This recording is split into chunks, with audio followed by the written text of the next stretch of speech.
श्री राम जय राम जय जय राम। श्री राम जय राम जय जय राम। श्री राम जय राम जय जय राम। बोलिए सियावर रामचंद्र भगवान की जय। पवन सुत हनुमान की जय। उमापति महादेव की जय। सब संतन की जय, सब भक्तन की जय। सच्चियाँ जोता वाली माता तेरी सदा ही जय। बोल सनातन धर्म की जय। सदगुरुदेव महाराज की जय। नमः पार्वती पते हर हर महादेव। जय जय सीताराम। आदरणीय श्रोतागणों, मानस चिंतन चैनल पर आप सभी का स्वागत है। पिछली चर्चा में आप बालकांड दोहा नंबर 208 का जो है विचार देख रहे थे, जिसमें भगवान श्री राम लक्ष्मण जी विश्वामित्र के साथ उनके भय को दूर करने के लिए चल रहे हैं। महाराज उनकी छवि का वर्णन कर रहे हैं। आंखें लाल हैं, छाती चौड़ी और भुजाएं लंबी हैं। नील कमल और श्याम तमाल वृक्ष का सा श्याम शरीर है। कमर में पीतांबर है जिसमें शेष तरकस कसा हुआ है। दोनों हाथों में सुंदर धनुष बाण धारण किए हुए हैं। यह ध्यान जो है वीर रस का है। इसी से इसमें नेत्रों की अरुणता को उठा करके कटी तक का वर्णन किया है। वीर रस का वर्णन कटी से सिर तक या सिर से कटी तक होता है। मुनि की सहायता करने चले हैं, इसी से वीर रूप का वर्णन करते हैं। ये महाराज प्रथम भगवान श्री राम की दिग्विजय यात्रा है। तुलसीदास जी लिख रहे हैं, करुण नयन मुर बाहु विशाला, नील जलज तन श्याम तमाला, कटिपट पीतो कसे बर भाथा, और चिर चाप सा यक दुहा था, मंगल भवन अमंगल हारी, रवु सुदशरथ अजीर बिहारी। श्री राम जय राम जय जय राम। श्री राम जय राम जय जय राम। महाराज लाल नेत्र, विशाल हृदय और विशाल भुजाएं शत्रु को भयदायक। श्यामगात भक्तों का अभय मोचन करने वाला है। नील जलद पाठ को उत्तम मानते हैं। वे देखते हैं कि भगवान परोपकार चलने चले हैं, इसलिए मेघ और वृक्ष परोपकारियों की उपमा दी गई है। नील मेघ की गंभीरता और तमाल की श्यामता यहाँ कही गई है।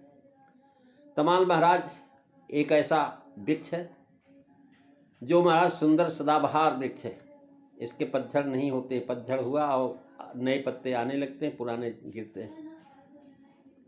और कह रहे हैं 15-20 हाथ ऊंचा होता है और अधिकतर पर्वतों और जहाँ तहाँ यमुना तट पर पाया जाता है। यह 2 प्रकार का होता है, एक साधारण तमाल, दूसरा श्याम तमाल।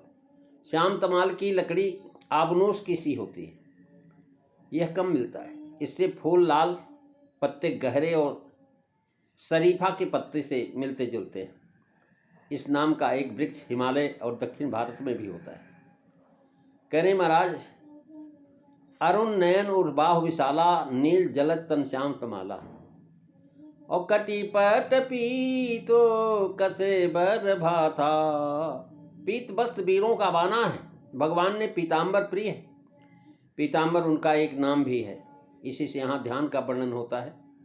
यहाँ पीतांबर को भी कहते हैं महाराज बरभाथा, अर्थात तूड़ी सूचित किया। तरकस की विशेषता यही है कि उसमें से कितने बाण निकलते रहें और उसमें जो कभी समाप्त न हो, खाली न हो, तो महाराज वह तरकस। धनुष और बाण सुंदर हैं। धनुष की सुंदरता यह है कि शत्रु के काटे जाने पर नहीं कटे, और बाण की सुंदरता यह है कि किसी भी शस्त्रास्त्र से न रुके और निष्फल और व्यर्थ न जाए, अमोघ और अचूक हो। महाराज जैसे हनुमान जी के लिए लीजिए, मी अमोघ रघुपति कर बाना, यही भांति चले हनुमाना। सुवर्ण पुंखा सुवटा सुतीक्ष्णा, वज्रोपमा वायु बन प्रवेगा, अर्थात सुवर्ण के पंखों वाले अमोघ अत्यंत तीक्ष्ण वज्र के सदृश, पवन और मन के तुल्य वेग वाले, सब विशेषण महाराज से कहा गया है। रुचिरता यह भी है कि इससे मारे हुए जीव सदगति को प्राप्त होते हैं। रघुवीर सर तीरथ शरीरन त्याग गत पई हैं सही। यानी दक्षिण हाथ में बाण है और वाम हाथ में धनुष है। धनुष बाण हाथों में लिए कह कर के सावधान चरित कर रहे हैं। जहाँ जहाँ शत्रु पर चढ़ाई का वर्णन हमें पाया है ऐसा ही वर्णन किया गया। महाराज कह रहे हैं कि ये भगवान के वीर रूप का वर्णन है। लक्ष्मण जी का ध्यान है, इससे वह हिमगिर निभ तन है। जैसे महाराज पर्वत का बर्फ का पहाड़ हो, ऐसे लक्ष्मण जी का रंग महाराज श्वेत बहुत सुंदर और जो है श्याम गौर सुंदर। तुलसीदास जी ने श्याम गौर सुंदर दो भाई और विश्वामित्र महानिधि पाई। प्रभु ब्रह्मण्य देवमय जाना मोहिनीत पीता तजु भगवाना। मंगल भवनो अमंगल हारी रवौ सुदशरथो अजीर बिहारी। श्री राम जय राम जय जय राम। श्री राम जय राम जय जय राम। महाराज एक श्याम दूसरे गौर, दोनों सुंदर भाइयों को पाकर के विश्वामित्र जी ऐसा लगा कि महाराज उनको महानिधि प्राप्त हो गई। वे मन सोचते हैं कि मैंने आज निश्चय जान लिया कि भगवान जो है ब्रह्मण्य देव है। मेरे लिए भगवान ने अपने पिता को भी छोड़ दिया। याद रहे कि हर सभ्यता में कोई न को मुख्य कारण पूज्य माना जाता है। जैसे महाराज अमेरिका में डॉलर द्रव्य है और आर्य सभ्यता में ब्राह्मण शक्ति। सभी देशों में महाराज पशु बल और जो है बल उसका फल भी सामने है। और जो है आर्य सभ्यता में ब्राह्मण शक्ति जो है बड़ी विशिष्ट मानी जाती है। और न राज का और ब्राह्मण का शक्तियों को मिला करके महाराज गड़बड़ किया जाए, बल्कि छात्र शक्ति का शासन महाराज ब्राह्मणों के द्वारा हुआ। उपदेश के अनुसार महाराज कहते हैं कि ब्राह्मण संसार से निष्काम सेवक थे, इसी से ब्राह्मणों की शिक्षा भी वैसी ही होती थी। गुरुकुल कांगड़ी में एक अभिनंदन पात्र में महाराज कहा गया है, वो ठीक श्री जवाहरलाल जी ने भी अपनी जो है आत्मकथा में ब्राह्मणत्व का कुछ ऐसा ही आभास दिखाया है। जब वे द्रव्योपार्जन नहीं करते थे तो क्या राष्ट्र के प्रत्येक व्यक्ति का दान द्वारा उनकी सेवा करना धर्म नहीं है? फिर दान दे करके वे दान ही में तो दे डालते थे। यदि ऋषियों को कभी भी यह ख्याल होता कि अकृतयज्ञ राष्ट्र में आगे उनकी संतानें भूखों मरेगी, जितने धर्म ग्रंथ शास्त्र आदि लिखने में कदाचित उनका मन नहीं लगा। यदि कोई तरीका आविष्कार करता तो उसे राष्ट्र पेटेंट देकर कृतज्ञता दिखाता है। तो ब्राह्मणों का पठन और पूजन क्यों न हो, जिन्होंने सारी विद्याओं को आविष्कार किया, ग्रंथ रचे और शिक्षा दीक्षा का भार अपने ऊपर उठा करके रखा। महाराज विस्तार लिखने का प्रयोजन यह है कि बारंबार न कहना पड़े, क्योंकि रामराज में कवच अभेद विप्र गुरु पूजा ये सबसे बड़ा महाराज जो है शस्त्रास्त्र के निवारण का काम था। कवच, ये दोनों भाई श्याम गौर सुंदर दो भाव। यहाँ तक दो अर्धालियों में केवल श्री राम जी का वर्णन करके अब तीसरी अर्धाली में श्री लक्ष्मण जी का रंगमात वर्णन किया है। इससे जनायक वर्णन श्री राम जी का ही अरुण नयन और बाहु विशाला से लेकर के महाराज अब वर्णन यहाँ लक्ष्मण जी का भी है। उनका वर्णन रंग जो है पृथक है और बाकी सब कुछ वैसे ही। महाराज श्री राम जी की श्यामता दो बार वर्णन किया है। नील जलद तन श्याम तमाला दो, प्रथम रूप वर्णन में तन की श्यामता कही, दूसरी बार श्याम गौर दोनों एकत्र करके बताया। दोनों भाइयों का श्याम गौर वर्ण कह करके महानिधि का पाना, कारण कि 9 निधियों में 2 निधियां श्याम गौर है। नील जो है नीली है और शंख जो महाराज गौर है। श्री राम जी नील निधि हैं और लक्ष्मण जी शंख निधि हैं। 9 निधियां महापदमंच पदमंच शंखो बकर छप कच्छपो मुकुंद कुंत नीलक्ष सर्वच्च खर्वच्च निधयो नवः।